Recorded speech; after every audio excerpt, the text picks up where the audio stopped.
O papel tremeu na minha mão quando vi minha própria assinatura ali, perfeitamente imitada. Era uma terça-feira de março, 3 horas da tarde. E eu tinha acabado de voltar do mercadinho quando encontrei aqueles documentos em cima da mesa. Doc, meu nome estava escrito com a letra que eu conhecia há 68 anos, mas eu não tinha assinado aquilo. Nunca na minha vida. Comente se você já passou por alguma situação assim e me fale de onde você está assistindo minha história. Não se esqueça de me seguir para me ajudar. Voltando à nossa história. Solicitação de internação em regime integral, dizia o cabeçalho. Paciente: Benedita Aguiar Santos. Motivo: demência senil progressiva com episódios de agressividade e perda de autonomia. Senti meu peito apertar. Demência e agressividade? Eu, que passava os dias cuidando da casa, fazendo comida, lavando roupa, organizando tudo para que Osvaldo pudesse chegar do trabalho e encontrar tudo em ordem. Osvaldo, meu marido de 34 anos, o homem que eu tinha conhecido quando tinha apenas 18 anos, trabalhando como balconista numa loja de tecidos, no centro de Ribeirão Preto. Ele era bonito, falava bem, me prometeu uma vida boa, e durante todos esses anos, eu acreditei que estava construindo um lar ao lado dele, mesmo quando os socos começaram a aparecer, sempre escondidos debaixo da roupa. Mesmo quando descobri os bilhetes perfumados no bolso da camisa dele, as ligações tarde da noite, os fins de semana que ele passava resolvendo problemas no trabalho. Guardei os documentos na gaveta da pia, as mãos tremendo tanto que mal conseguia abrir o compartimento. Precisava entender o que estava acontecendo. O nome do lugar era Asilo São Vicente, um endereço que eu não conhecia, mas que ficava do outro lado da cidade. Nunca tínhamos conversado sobre asilo, nunca tínhamos falado sobre eu precisar de cuidados especiais. Pelo contrário, era eu quem cuidava de tudo na nossa casa. Quando Osvaldo chegou do trabalho naquela noite, eu estava na cozinha, preparando o jantar dele como sempre fazia. Feijão, arroz, bife acebolado e salada de tomate. Ele entrou pela porta da frente, jogou a chave em cima da mesa e sentou na cadeira que era sempre dele, sem nem olhar direito para o meu rosto. Benedita, preciso falar com você, ele disse, a voz mais séria que o normal. Fala, Osvaldo, respondi, servindo o prato dele com cuidado para não derrubar nada. Andei conversando com a Valdirene. Ele continuou, se referindo à nossa filha, única. A gente está preocupado com você. Você anda muito esquecida, confusa. Ontem mesmo você colocou sal no café, franzi a testa. Eu não tinha colocado sal no café. Eu nunca fazia isso. Fazia café há mais de 50 anos. Desde que aprendi com minha mãe, que tinha morrido quando eu tinha apenas 12 anos. Era uma das poucas coisas que eu fazia com os olhos fechados. Não coloquei sal no café, Osvaldo, falei baixinho, sentando na cadeira em frente a ele.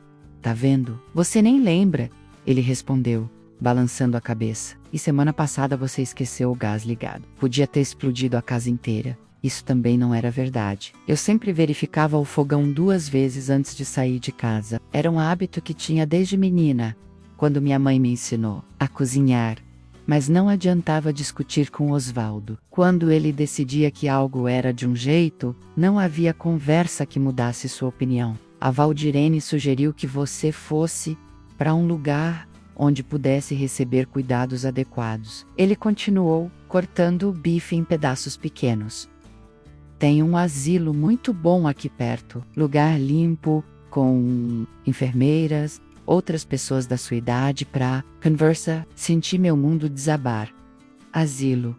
Ele estava mesmo falando sobre me colocar num asilo. Eu, que acordava todo dia às 5 da manhã para fazer o café dele, que lavava suas roupas, que mantinha a casa sempre limpa e organizada. Eu, que durante 34 anos, engoli todas as humilhações, todos os socos, todas as traições, sempre esperando que um dia ele me valorizasse. Não quero ir para asilo, Osvaldo, murmurei, sentindo as lágrimas começarem a formar nos meus olhos. Eu tô bem aqui, cuidando da casa, cuidando de você. Benedita, você precisa entender que isso não é uma escolha, ele respondeu, sem nem levantar os olhos do prato. Você está doente, está perdendo a cabeça. Eu não posso cuidar de você e trabalhar ao mesmo tempo. Naquela noite, Deitei na cama ao lado dele como sempre fazia, mas não consegui dormir. Ficava pensando nos documentos que tinha encontrado, na conversa durante o jantar, na forma como ele tinha falado sobre minha doença,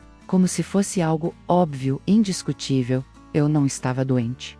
Eu sabia disso, lembrava de tudo, fazia tudo direito, cuidava de tudo como sempre tinha feito. Na manhã seguinte, Osvaldo saiu para trabalhar mais cedo que o normal. Disse que tinha uma reunião importante, que o Essel voltaria à noite. Aproveitei para revirar a casa toda, procurando mais documentos, mais evidências do que ele estava planejando. Foi no guarda-roupa do quarto de hóspedes que encontrei uma pasta que eu nunca tinha visto antes. Dentro da pasta havia conversas impressas de WhatsApp entre Osvaldo e nossa filha Valdirene. Conversas sobre mim, sobre minha suposta doença, sobre a necessidade de me internar antes que ela faça alguma besteira. Havia também troca de mensagens entre ele e Clovis, o marido da Valdirene, combinando como eles iam dividir os bens da casa depois que eu fosse internada. A velha tem que sair logo, dizia uma mensagem do Clovis. Essa casa vale uma fortuna no mercado atual. Estou providenciando os documentos, responde Osvaldo. Semana que vem ela já tá fora daqui. Sentei na beirada da cama, segurando aqueles papéis com as mãos, tremendo. Eles tinham planejado tudo. Não era sobre cuidar de mim ou sobre minha saúde. Era sobre se livrar de mim, para poder vender a casa, dividir o dinheiro, continuar suas vidas, sem o peso da velha Benedita. Fiquei o dia inteiro na cama, fingindo que estava doente. Quando Osvaldo chegou, ele mal olhou para mim, apenas perguntou se eu tinha feito comida. Quando falei que não estava me sentindo bem, ele bufou e saiu para comprar um lanche na esquina. Foi nessa noite que descobri os papéis da falsificação. Osvaldo tinha saído para resolver umas coisas, provavelmente encontrar com alguma amante, e eu aproveitei para mexer na mesa do escritório dele. Lá estava tudo: rascunhos da minha assinatura, treinos da minha letra, documentos do asilo, até mesmo um envelope com dinheiro e um bilhete, pagamento pela internação. Express, sem burocracia. Quando compreendi a dimensão do que ele estava fazendo, senti uma mistura de dor e raiva que nunca tinha sentido antes. Ele não estava apenas me abandonando, ele estava me roubando, me traindo de todas as formas possíveis. E, o pior, estava fazendo isso com a cumplicidade da nossa própria filha. 2 noites depois, quando Osvaldo chegou em casa com um sorriso estranho no rosto, eu soube que algo estava para acontecer. Ele estava diferente, mais animado, como se tivesse resolvido um problema grande. Jantou falando sobre o trabalho, sobre como estava cansado, sobre como merecia descansar. Benedita, ele disse quando terminou de comer, amanhã vem um rapaz aqui para conversar com você. É do asilo, só para conhecer, ver como você está. Assenti em silêncio, fingindo que não sabia de nada, mas por dentro meu coração estava disparado. Amanhã, eles vinham me buscar amanhã. Depois de 34 anos de casamento, depois de uma vida inteira dedicada a ele, Osvaldo tinha decidido que eu era descartável. Naquela noite, olhei para ele dormindo ao meu lado e senti que estava vendo um estranho, o homem que eu tinha amado, que eu tinha perdoado tantas vezes, que eu tinha protegido mesmo quando ele não merecia. Estava prestes a me trair da forma mais cruel possível. Quando o dia amanheceu, eu sabia que minha vida estava prestes a mudar. Harrison só não sabia ainda que essa mudança não seria como Osvaldo estava planejando. O assistente social bateu na porta às 2 horas da tarde, exatamente como Osvaldo tinha combinado. Era um homem jovem, de uns 30 anos, com uma pasta na mão e um sorriso profissional no rosto. Osvaldo o recebeu na sala como se fosse um convidado especial, oferecendo café, perguntando sobre a viagem. Dona Benedita, o rapaz disse, sentando numa cadeira em frente a mim, sou o Carlos, do Asilo São Vicente, vim aqui para conhecer a senhora, ver como está se sentindo. Olhei para Osvaldo, que estava parado atrás do sofá, os braços cruzados, como se estivesse supervisionando uma operação. Ele me lançou um olhar que eu conhecia bem menos. O olhar que dizia: comporte-se ou vai haver consequências. Tô bem, respondi baixinho, as mãos entrelaçadas no colo. Seu marido me contou que a senhora anda tendo alguns problemas de memória. Carlos continuou. folheando alguns papéis. Esquecimentos, confusão mental. Isso é normal na idade da senhora. Não precisa se preocupar. Idade da senhora. E eu, 68 anos. Não era uma anciã decadente. Ainda cozinhava, limpava a casa, cuidava do jardim, mas ali, naquela sala, com aquele homem falando sobre mim, como se eu fosse uma criança problemática, me senti realmente velha pela primeira vez. Ela colocou sal no café ontem. Osvaldo mentiu descaradamente. E semana passada esqueceu uma panela no fogo. Podia ter queimado a casa toda. Carlos anotou tudo num bloco, balançando a cabeça com compreensão. É exatamente por isso que existem lugares como o nosso. A senhora vai ter cuidado médico, atividades, outras pessoas para conversar. Vai ser muito melhor que ficar aqui sozinha o dia todo. Sozinha. Eu não ficava sozinha. Eu ficava cuidando da casa, esperando Osvaldo voltar, preparando tudo para que ele se sentisse confortável. Mas para Els, isso era estar sozinha. Quando seria a mudança? Perguntei, sentindo minha voz sair mais fraca que uno. Rimal. Hoje mesmo, Carlos respondeu, consultando o relógio. Já tá tudo preparado. A senhora só precisa pegar suas coisas pessoais. Hoje mesmo. Não era uma consulta, não era um processo gradual, era uma expulsão. Osvaldo tinha planejado tudo para que eu não tivesse tempo de pensar, de questionar, de resistir. Vou pegar a mala dela, Osvaldo disse, subindo as escadas rapidamente. Fiquei sozinha na sala com Carlos, que continuava preenchendo formulários. Ele parecia ser uma pessoa boa, apenas fazendo seu trabalho, sem saber que estava participando de um golpe. Pensei em contar a verdade, mostrar os documentos falsificados, explicar o que estava acontecendo, mas quem acreditaria em mim? Uma com demência contra um marido preocupado, e uma filha que confirmava a história. Dona Benedita, Carlos disse, guardando os papéis na pasta, a senhora vai gostar do São Vicente. Temos uma horta comunitária, sala de televisão, até mesmo um coral. A senhora gosta de cantar? Assente, mentindo. Eu não gostava de cantar, não gostava de atividades em grupo, não gostava de estar longe de casa, mas o que importava, eu estava sendo despachada como um móvel velho que não servia mais. Osvaldo desceu carregando uma mala pequena, dessas de viagem de fim de semana. 34 anos de casamento, cabendo numa mala pequena. Ele nem perguntou se eu queria levar mais alguma coisa, se havia algo especial que eu gostaria de ter comigo. Pronto, ele disse, entregando a mala para Carlos. Acho que tem tudo que ela precisa. Na Rua do Ser, parei na porta e olhei para trás. A casa onde eu tinha vivido por mais de 20 anos, onde eu tinha criado minha filha, onde eu tinha sonhado em envelhecer ao lado do homem que eu amava. Osvaldo não me abraçou, não me beijou, não disse que ia sentir minha falta, apenas disse que eu estava indo para um lugar melhor. A viagem até o asilo foi em silêncio. Carlos tentou puxar a conversa algumas vezes, falando sobre o tempo, sobre a cidade, mas eu não tinha palavras. Olhava pela janela, vendo minha vida passar, literalmente, enquanto me afastava de tudo que eu conhecia. O asilo São Vicente ficava numa rua sem asfalto, numa parte da cidade que eu nunca tinha visitado. Era um prédio antigo, com paredes descascadas, e um jardim mal cuidado. Não parecia o lugar limpo e organizado que Carlos tinha descrito na minha sala. Aqui é temporário, Carlos explicou, como se tivesse lido meus pensamentos. Estamos reformando as instalações principais. Em alguns meses a senhora vai para o prédio novo. Mentira. Eu sabia que era mentira. Pessoas como eu não iam para prédios novos. Pessoas como eu ficavam esquecidas em lugares como aquele, até o dia em que morressem.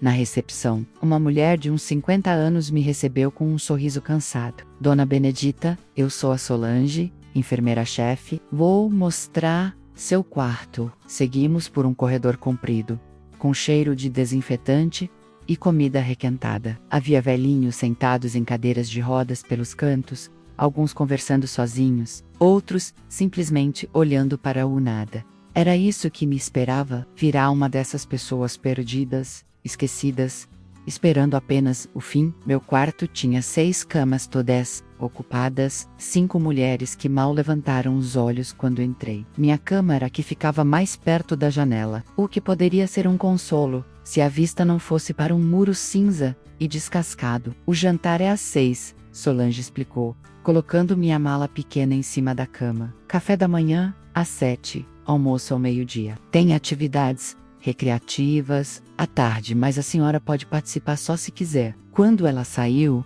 sentei na beirada da cama e olhei ao redor. Aquele era meu novo mundo. 6 metros quadrados divididos com 5 estranhas, comida sem sal, atividades que eu não queria fazer, um futuro que não incluía nada do que eu conhecia. Naquela primeira noite, deitei na cama estreita ouvindo os roncos e gemidos das outras mulheres. Pensei em Osvaldo, que provavelmente estava jantando na nossa mesa, assistindo televisão na nossa sala, dormindo na nossa cama, sozinho, como sempre quis. Pensei também em Valdirene, minha filha única, que tinha concordado com tudo isso. Menina que eu tinha criado, que eu tinha amado, que eu tinha protegido durante toda a vida. Como ela podia ter me traído dessa forma? 3 dias depois, Valdirene apareceu para me visitar. Ela chegou com um sorriso falso, carregando uma sacola com algumas frutas e um pote de doce caseiro. Oi, mãe, ela disse, me beijando no rosto.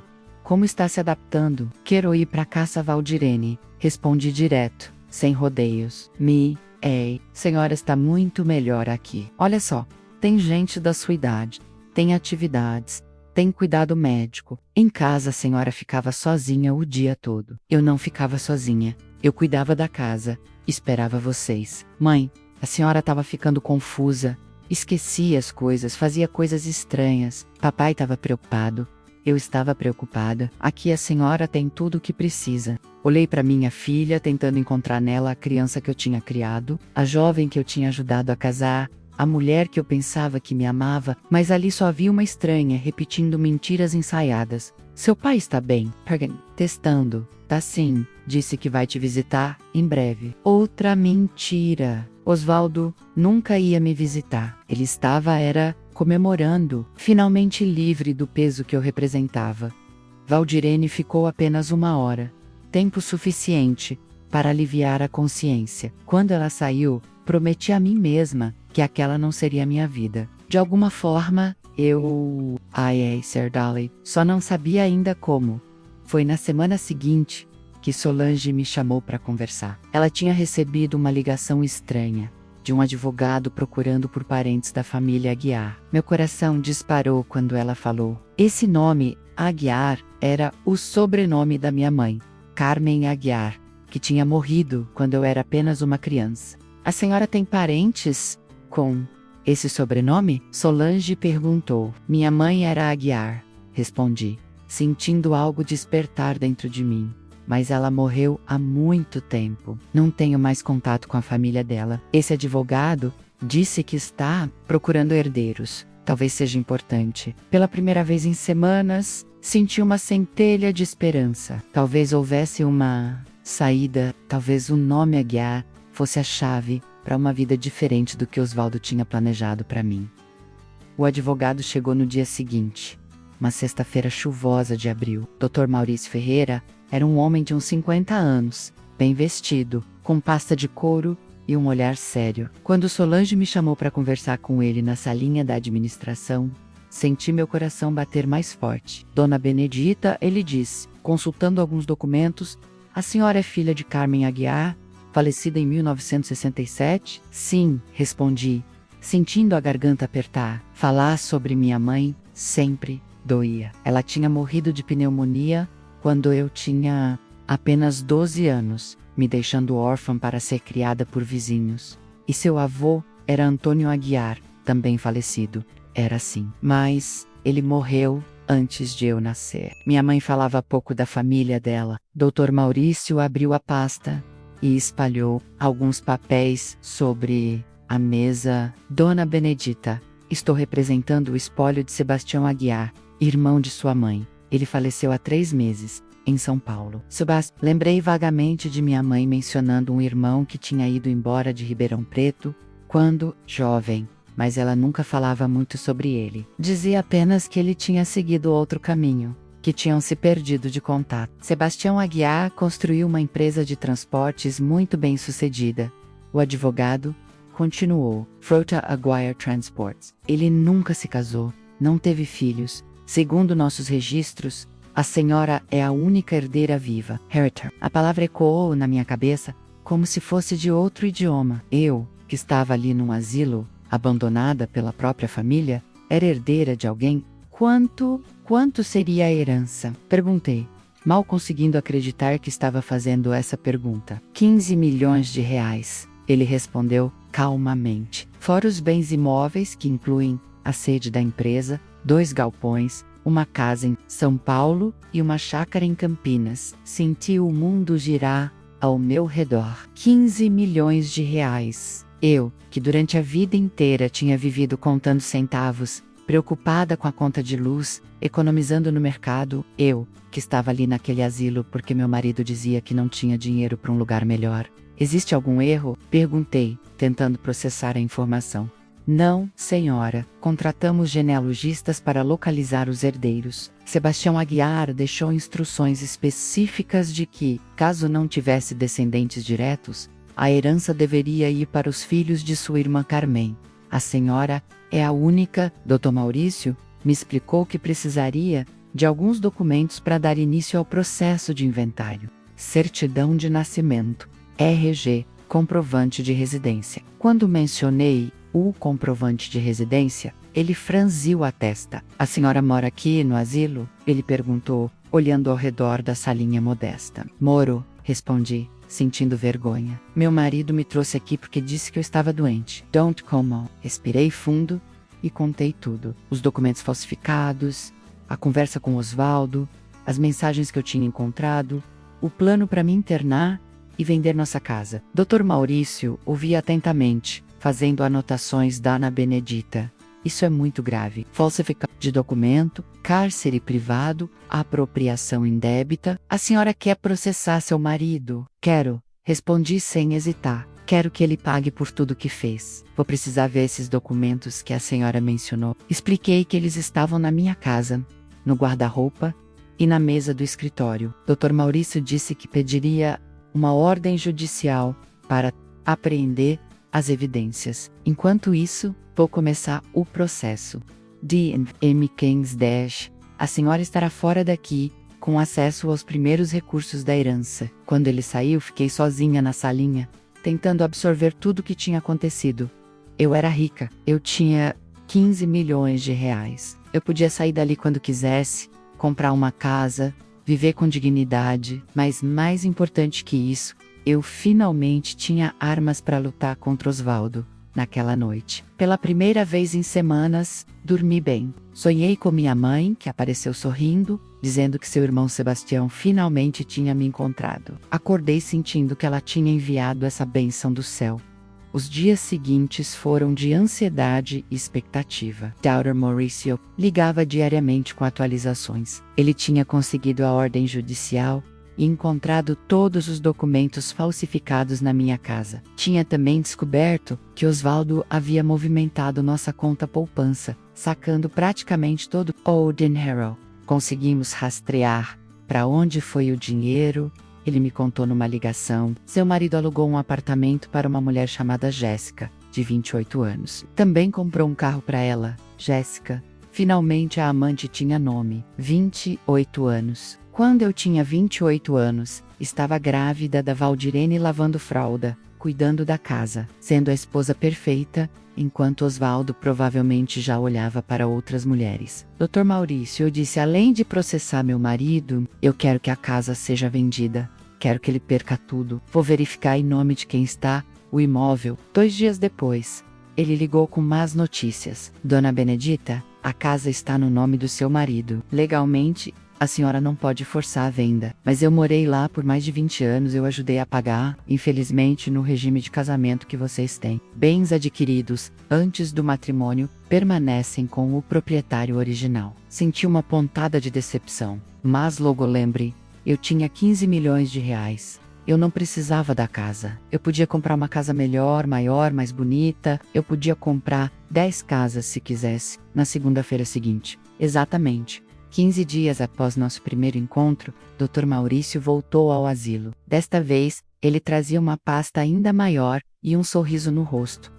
Dona Benedita, tudo pronto. A senhora já pode sair daqui. Ele me entregou um cartão do banco e uma folha com senhas. Transferi R$ 1 milhão para sua conta pessoal. O restante ficará investido até terminarmos todo o processo de inventário. R$ 1 milhão na minha conta para uso imediato. Olhei para o cartão e quase não consegui acreditar. Eu, Benedita Aguiar Santos, aos 68 anos, era milionária. Sobre os processos contra seu marido, ele continuou: já protocolei tudo, falsificação de documento cárcere privado, apropriação indébita e violência doméstica. Com as provas que temos, ele vai ser condenado.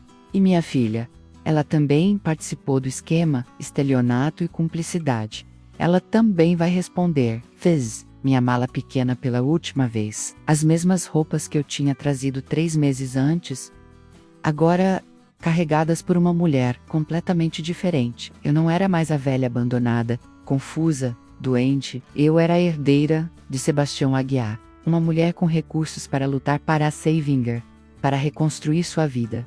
Solange me abraçou na despedida. Dona Benedita, estou muito feliz pela senhora. Sabia que a senhora não merecia estar aqui. Obrigada por tudo, Solange, principalmente por ter me falado do advogado. Era o mínimo que eu podia fazer. A senhora é uma mulher boa. Não merecia ser tratada assim. Quando saí do asilo São Vicente, senti o sol no rosto de um jeito que não sentia há meses. Eu estava livre. E eu estava rica. E eu tinha um plano.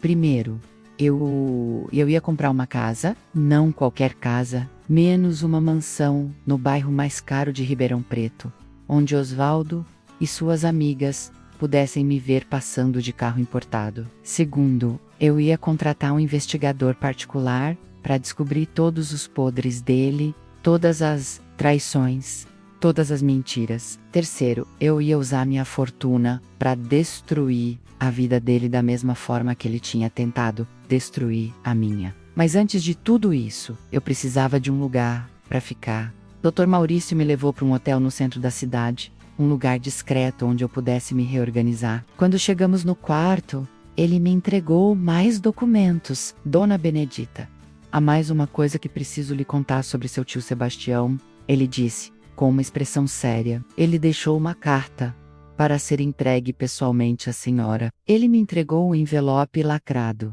com meu nome escrito à mão numa caligrafia que não reconheci. Dentro, havia uma folha de papel timbrado e algumas fotos antigas. Minha querida sobrinha Benedita, começava a carta. Se você está lendo isso, significa que finalmente nos encontramos. Mesmo que eu não esteja mais aqui para abraçá-la. Sempre soube que Carmen tinha uma filha, mas perdi contato com vocês quando sua me morreu. Passei anos tentando encontrá-la, mas nunca consegui. Espero que esta herança possa compensar, pelo menos em parte, todos os anos que perdemos. As fotos eram de minha mãe jovem, com um homem que devia ser Sebastião. Eles estavam sorrindo, abraçados, pareciam felizes. Havia também uma foto de mim bebê, que eu nunca tinha visto. Sua mãe falava muito de você, continuava a carta. Dizia que você tinha herdado a força das mulheres da família Aguiar. Espero que use essa força para construir a vida que merece. E se alguém tentou machucá-la, use esses recursos para se defender. Mulheres como nós não devem aceitar ser maltratadas. Quando terminei de ler, estava chorando.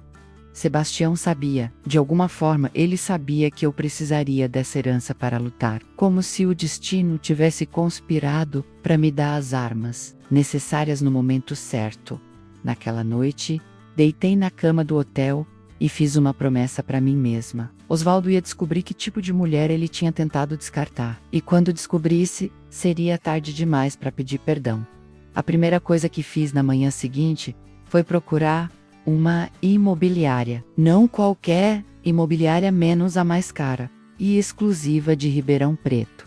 Aquela que vendia casas para médicos, empresários e políticos. Quando entrei no escritório elegante, com minha roupa simples, E minha bolsa velha?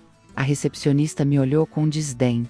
Pois não? Ela perguntou, sem levantar da cadeira. Quero comprar uma casa, respondi. Que tipo de casa a senhora tem em mente? Temos algumas opções mais acessíveis. Tirei o cartão do banco da bolsa e coloquei sobre a mesa. Quero a casa mais cara que vocês têm. Pagamento à vista. A mudança na expressão dela foi imediata. Em 15 minutos, eu estava no carro do corretor mais experiente da empresa, rodando pelos bairros mais nobres da cidade. Esta aqui é uma das propriedades mais exclusivas que temos, ele diz, parando em frente a uma mansão imponente. 4 suítes, piscina, churrasqueira, garagem para 6 carros. 2,5 milhões. Era perfeita. Grande, elegante, no melhor bairro da cidade. Exatamente o tipo de casa que Osvaldo admirava quando passávamos de carro, comentando que um dia, quem sabe, agora eu podia comprar 10 casas como aquela. Eu levo, disse sem hesitar. A senhora não quer ver outras opções? Não preciso. Esta aqui está perfeita. Naquela mesma tarde, assinei os papéis. Em 48 horas eu seria proprietária de uma mansão que faria Osvaldo morrer de inveja. Mas isso era apenas o começo.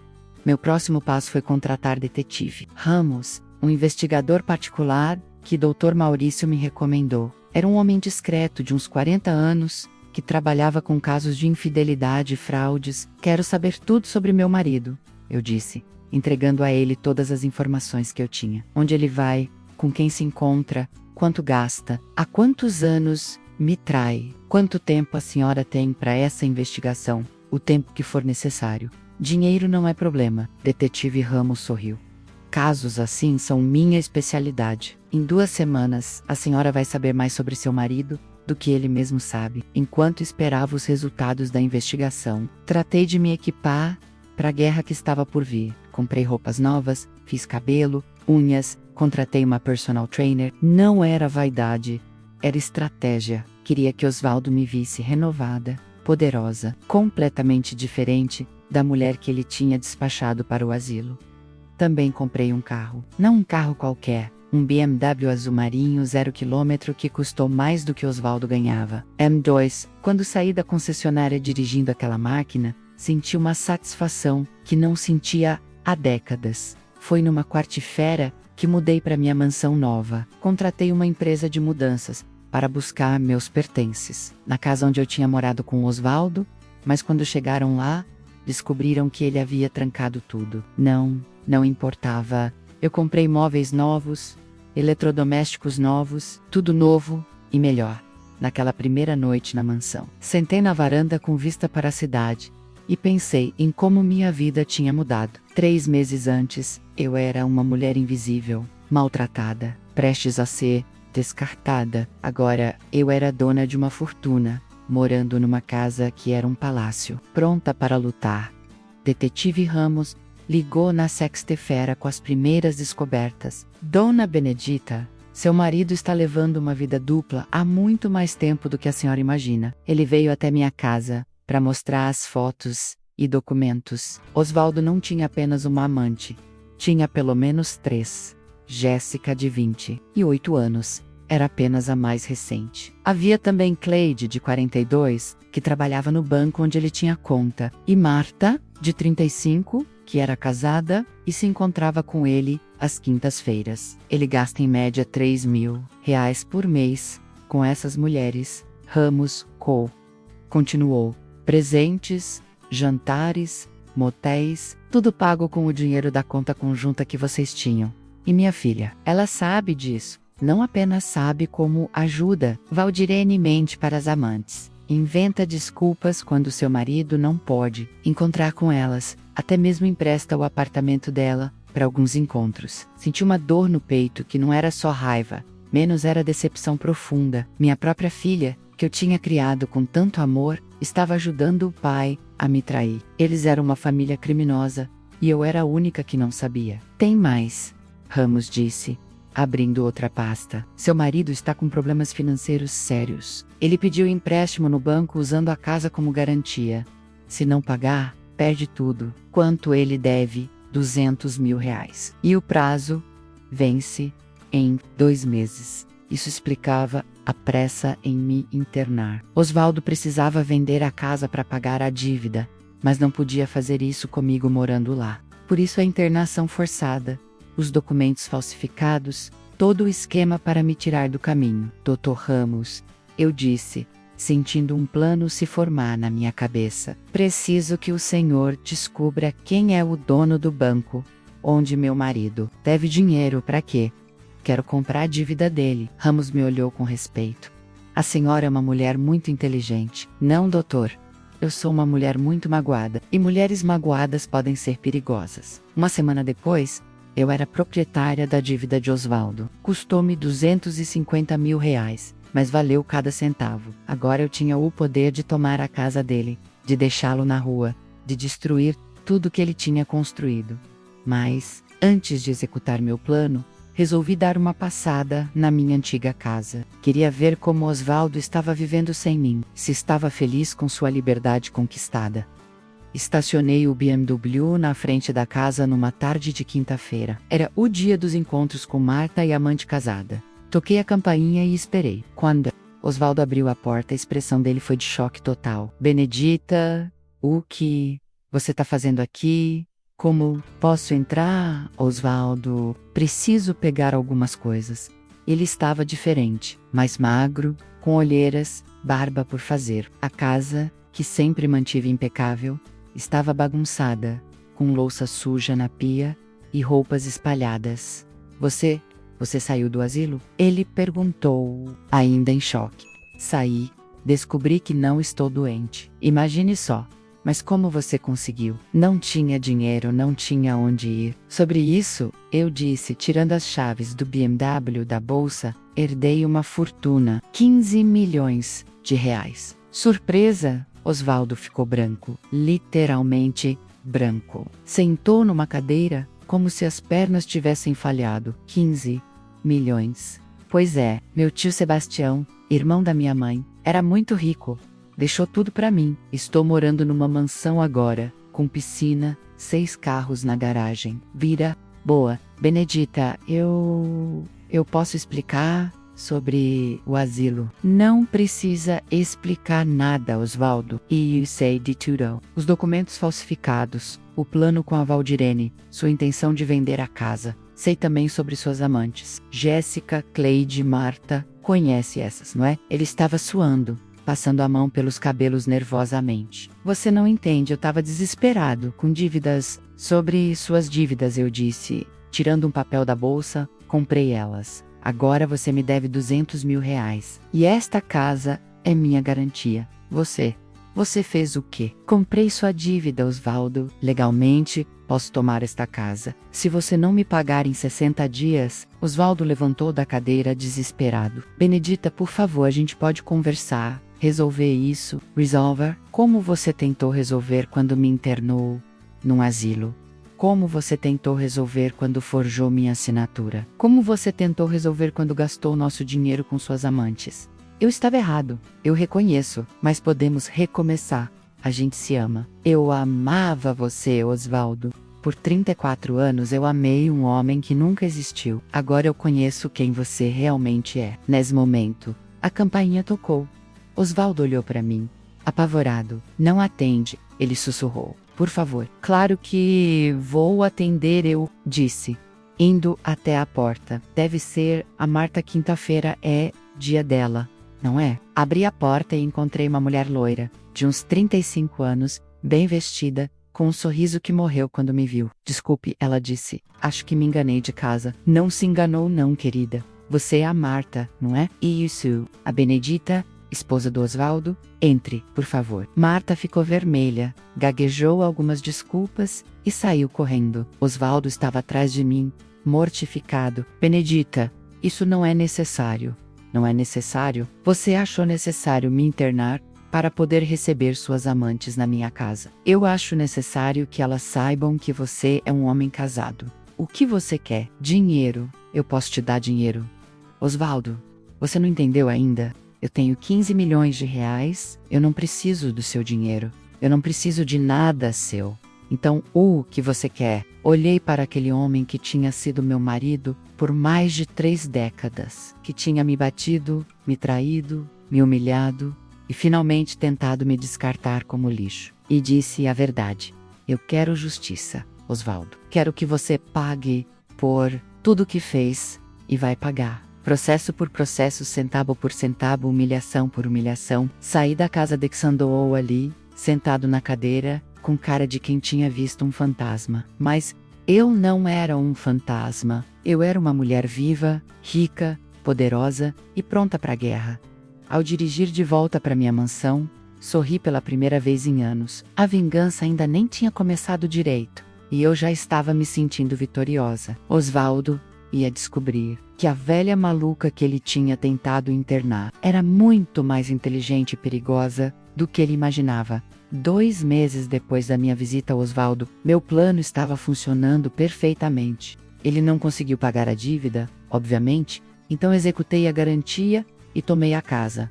Mas não parei por aí. Descobri que Clóvis, meu genro, trabalhava numa empresa de contabilidade que estava passando por dificuldades financeiras. A empresa ia o demitir no mesmo dia. Mas, Dona Benedita, ele tentou argumentar quando recebeu a notificação, foi tudo um mal-entendido. Eu só estava apoiando sua família.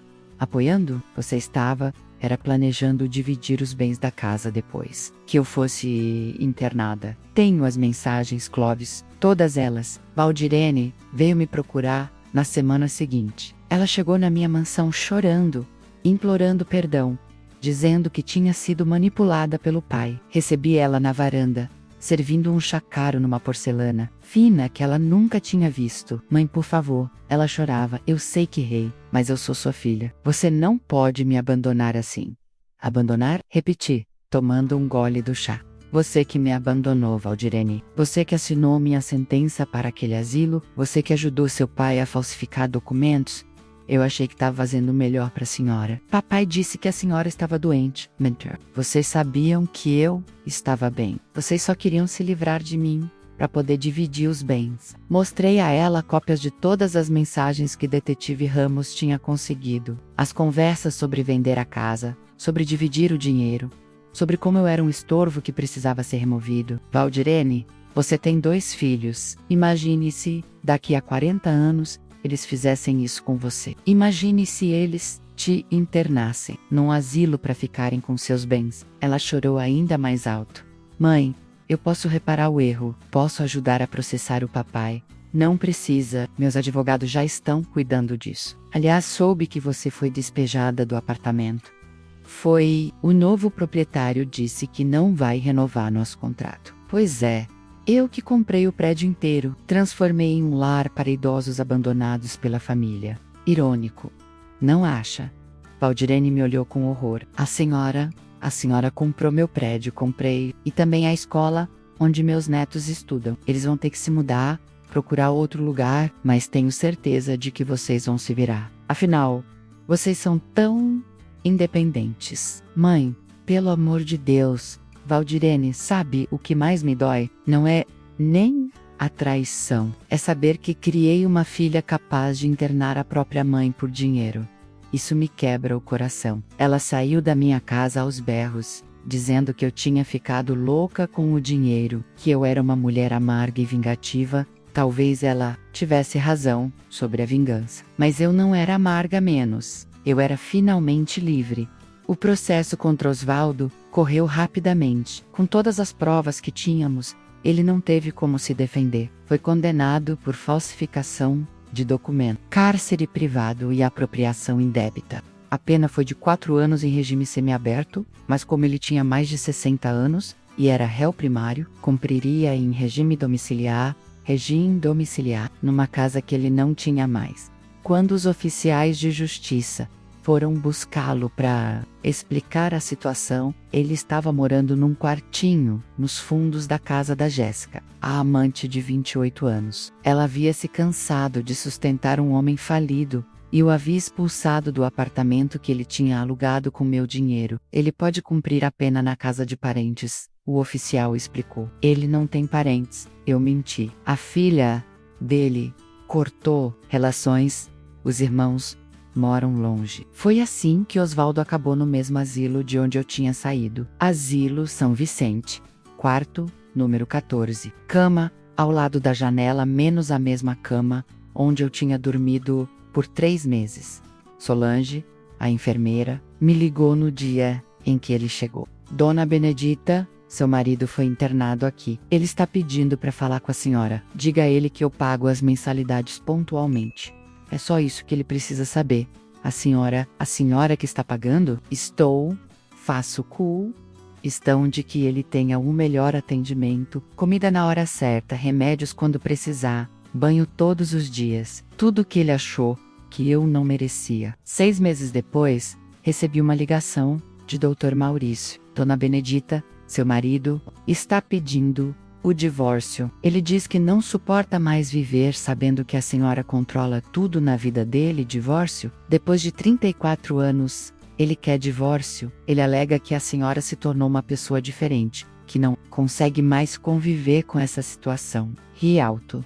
Diga a ele que aceito o divórcio, mas ele que pague os advogados e que assine a renúncia de qualquer direito sobre minha herança. Ele já assinou tudo, parece que só quer se livrar da ligação com a senhora. Perfeito. EOS, 70 anos, eu finalmente vou ser livre. O divórcio saiu em 2 meses. No mesmo dia em que assinei os papéis, fui visitar Osvaldo no asilo. Ele estava na sala de televisão, mais magro, com cabelos brancos, parecendo muito mais velho que os 65 anos que tinha. Benedita, ele disse, quando me viu, você veio me ver. Vim trazer uma notícia, respondi, sentando numa cadeira, em frente a ele. Nosso divórcio saiu. Agora você está livre. Livre, ele riu amargamente. Livre numa cadeira de rodas, num asilo, dependendo da sua caridade. Não é caridade, Osvaldo. E você me colocou aqui achando que eu ia morrer, esquecida e abandonada. Agora você está no meu lugar e eu estou no seu. Você se tornou uma mulher cruel. Não, Osvaldo, eu me tornei uma mulher que não aceita mais ser maltratada. Você me ensinou que o mundo é cruel. Eu apenas aprendi a lição. E agora, me deixar aqui para sempre. Mas não se preocupe, você vai ter tudo o que precisa. Comida, casa, cuidados médicos, tudo que você achou que eu não merecia. Levantei da cadeira e me despedi dele com um beijo no rosto, como fazíamos quando éramos casados. Tchau, Osvaldo. Aproveite sua liberdade. Saí do asilo pela 2ª vez na vida, mas agora como visitante. Entrei no meu BMW e dirigi até minha mansão, onde me esperava uma vida que eu tinha construído com minha própria força. Hoje, 5 anos depois, moro numa casa que é um palácio, cercada de funcionários que me respeitam e me admiram. Viajo pelo mundo, conheço lugares que sempre sonhei conhecer. Faço doações para asilos e instituições que cuidam de mulheres vítimas de violência doméstica. Minha história virou exemplo para outras mulheres que pensavam que não tinham saída. Valdirene me liga de vez em quando, sempre que está precisando de dinheiro. Diz que os netos sentem falta da avó, que ela aprendeu a lição. Eu escuto, educadamente, e desligo, não por maldade, mas porque aprendi que perdão não significa aceitar de volta quem nos machucou. Osvaldo continua no asilo. Solange me conta que ele sempre fala sobre a ex-mulher rica, que um dia foi casada com ele. Ele não sabe que eu pago todas as contas dele, que escolho a comida que ele come, que decido quais médicos vão atendê-lo. Ele acha que é o governo que sustenta ele. Às vezes, quando estou na varanda da minha mansão, tomando meu chá e olhando para a cidade, penso em como a vida pode mudar. Eu era uma mulher invisível, maltratada, prestes a ser descartada. Hoje, sou uma mulher poderosa, independente, dona do meu próprio destino. A maior vingança não foi tirar tudo dele. Foi descobrir que eu nunca precisei dele para ser feliz. Foi descobrir que eu era muito mais forte do que imaginava. Foi descobrir que aos 68 anos, eu podia recomeçar a vida e ser quem eu sempre quis ser. Eles me ligam ainda principalmente quando precisam de dinheiro. Eu não atendo. Não preciso, não por maldade, mas porque finalmente entendi que eu mereço ser tratada com respeito. E quem não me respeita, não merece minha presença. Hoje, aos 73 anos, sou mais feliz do que jamais fui. Descobri que nunca é tarde para ser livre, nunca é tarde para ser forte, e nunca é tarde para mostrar para quem nos subestimou que a velha maluca que eles tentaram descartar era, na verdade, uma mulher poderosa esperando apenas a oportunidade certa para mostrar sua verdadeira força.